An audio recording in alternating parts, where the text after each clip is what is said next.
ಮೈಸೂರು ಜಿಲ್ಲೆಯ ನಂಜನಗೂಡು ರಾಜ್ಯದ ಮುಖ್ಯಮಂತ್ರಿ ಸಿದ್ದರಾಮಯ್ಯನವರ ತವರು ಜಿಲ್ಲೆ ಎಂಬುದನ್ನು ತಾಲೂಕು ಮಟ್ಟದ ಅಧಿಕಾರಿಗಳು ಮರೆಯಬಾರದು. ಜಾಗೃತಿಯಿಂದ ತಮ್ಮ ಪ್ರಾಮಾಣಿಕವಾಗಿ ಜನರ ಸೇವೆ ಮಾಡುವುದಕ್ಕೆ ಆಗುವುದಿಲ್ಲ.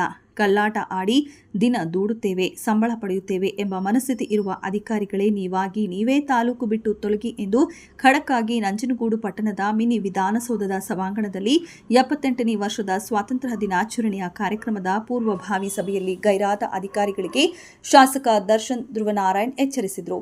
ರಾಷ್ಟ್ರೀಯ ಹಬ್ಬಗಳ ಆಚರಣೆ ಸಮಿತಿಯ ಅಧ್ಯಕ್ಷರು ಮತ್ತು ತಹಶೀಲ್ದಾರ್ ಶಿವಕುಮಾರ್ ಕಾಸ್ನೂರು ಅವರ ಅಧ್ಯಕ್ಷತೆಯಲ್ಲಿ ಸ್ವಾತಂತ್ರ್ಯ ದಿನಾಚರಣೆಯ ಪೂರ್ವಭಾವಿ ಸಭೆ ಕಾರ್ಯಕ್ರಮವನ್ನು ಆಯೋಜನೆ ಮಾಡಲಾಗಿತ್ತು. ಸಭೆಯಲ್ಲಿ ಕೆಲವು ಅಧಿಕಾರಿಗಳು ಮಾತ್ರ ಹಾಜರಿದ್ದರು. ಸಂಘ ಸಂಸ್ಥೆಗಳ ಮುಖಂಡರು ಮತ್ತು ಸಾರ್ವಜನಿಕರು ಕಾರ್ಯಕ್ರಮದಲ್ಲಿ ಹೆಚ್ಚಿನ ರೀತಿಯಲ್ಲಿ ಹಾಜರಿದ್ದರು. ಇದನ್ನು ಗಮನಿಸಿದ ಶಾಸಕ ದರ್ಶನ್ ಧ್ರುವನಾರಾಯಣ್ ಸಭೆಯಲ್ಲಿ ಅಧಿಕಾರಿಗಳ ವಿರುದ್ಧ ಆಕ್ರೋಶ ವ್ಯಕ್ತಪಡಿಸಿದರು. ಇದೇ ತಿಂಗಳ 15ರಂದು ಸ್ವಾತಂತ್ರ್ಯ ದಿನಾಚರಣೆಯ ಕಾರ್ಯಕ್ರಮವನ್ನು ಅದ್ದೂರಿ ಮತ್ತು ಸಡಗರ ಸಂಭ್ರಮದಿಂದ ಆಚರಿಸಲು ತಾಲೂಕು ಆಡಳಿತ ಮುಂದಾಗಿದೆ. ಪ್ರತಿ ವರ್ಷದಂತೆ ನಡೆಯುವ ಕಾರ್ಯಕ್ರಮದಂತೆ ಎಲ್ಲಾ ರೀತಿಯ ಸಕಲ ಸಿದ್ಧತೆಗಳನ್ನು ಮಾಡಿಕೊಳ್ಳಲಾಗಿದೆ. ಅತಿ ಹೆಚ್ಚು ಶಿಕ್ಷಣ ಇಲಾಖೆಗೆ ಜವಾಬ್ದಾರಿ ನೀಡಲಾಗಿದೆ. ಶಾಲಾ ಮತ್ತು ಕಾಲೇಜು ವಿದ್ಯಾರ್ಥಿಗಳಿಗೆ ವಿವಿಧ ಬಗೆಯ ಸಾಂಸ್ಕೃತಿಕ ಕಾರ್ಯಕ್ರಮಗಳನ್ನು ಸಂಜೆ ವೇಳೆಗೆ ನಡೆಸಿ ಸಂಭ್ರಮಿಸಲು ಸಭೆಯಲ್ಲಿ ತೀರ್ಮಾನಿಸಲಾಗಿದೆ.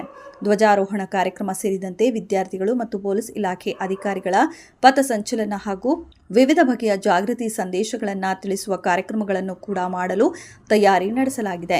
ಇಂತಹ ಪ್ರಮುಖ ಕಾರ್ಯಕ್ರಮಕ್ಕೆ ತಾಲೂಕು ಮಟ್ಟದ ಅಧಿಕಾರಿಗಳು ಕಡ್ಡಾಯವಾಗಿ ಹಾಜರಿರಬೇಕು. ಈ ಪೂರ್ವಭಾವಿ ಸಭೆಗೆ ಗೈರು ಹಾಜರಾಗಿರುವ ಅಧಿಕಾರಿಗಳ ವಿರುದ್ಧ ಕೂಡಲೇ ಮುಖ್ಯ ಕಾರ್ಯನಿರ್ವಾಹಕ ಅಧಿಕಾರಿಗಳು ಮತ್ತು ಜಿಲ್ಲಾಧಿಕಾರಿಗಳ ಬಳಿ ವಿಚಾರ ಮಾಡಿ ಅವರ ವಿರುದ್ಧ ಶಿಸ್ತು ಕ್ರಮ ಕೈಗೊಳ್ಳುತ್ತೇವೆ. ಕಾರ್ಯಕ್ರಮದಲ್ಲಿ ಗೈರಾಗಿರುವ ಅಧಿಕಾರಿಗಳ ಪಟ್ಟಿ ಮಾಡಿ ಎಂದು ತಹಶೀಲ್ದಾರ್ ಶಿವಕುಮಾರ್ ಕಾಸ್ನೂರ್ ಅವರಿಗೆ ಶಾಸಕ ದರ್ಶನ್ ಧ್ರುವನಾರಾಯಣ್ ಅವರು ಸಭೆಯಲ್ಲಿ ತಿಳಿಸಿದರು. ಅಪಮಾನ ಆದರೆ ಅಂತ ಅಧಿಕಾರಿಗಳ ವಿರುದ್ಧ ಶಿಸ್ತು ಕ್ರಮ ಕಾನೂನೇ ಇದೆ. ಯಾಕಂದ್ರೆ ಕಳೆದ ಬಾರಿ ಈಗ ಹೊರಳವಾಡಿ ಗ್ರಾಮ ಪಂಚಾಯತಿಲಿ ಉಲ್ಟಾ ಪಲ್ಟಾ ಹರಿತು. ಅದ್ರ ಮೇಲೆ ಯಾವ ಆಕ್ಷನೂ ಇಲ್ಲ ಹೊರಳವಾಡಿ ಗ್ರಾಮ ಪಂಚಾಯತಿಲಿ ಸರ್. ಈಗ ಅಧಿಕಾರಿಗಳ ವಿರುದ್ಧ ಗೈರು ವಿರುದ್ಧ ಯಾವ ಥರ ಕ್ರಮ ಕೈಗೊಳ್ತೀರಿ ಸರ್? ತಮ್ಮ ಮೂಲಕ ಹೇಳಿದ್ದೇನೆ. ನಾನು ಅಧಿಕಾರಿಗಳು ಯಾರು ಬಂದಿಲ್ಲ ಅವ್ರಿಗೆ ತಿಳಿಸ್ಕೊಡ್ಬೇಕಾಗುತ್ತೆ. ಮುಂದಿನ ಬಾರಿ ಯಾರು ಇಂಥ ಸಭೆಗಳಲ್ಲಿ ಹಾಜರಾಗೋದಿಲ್ಲ ಅವ್ರನ್ನ ಖಂಡಿತವಾಗಿಯೂ ಮನೆ ಮುಖ್ಯಮಂತ್ರಿಗಳ ಗಮನಿಸಲು ಖಂಡಿತ ಸಸ್ಪೆಂಡ್ ಅಲ್ಲೇ. Thank you sir.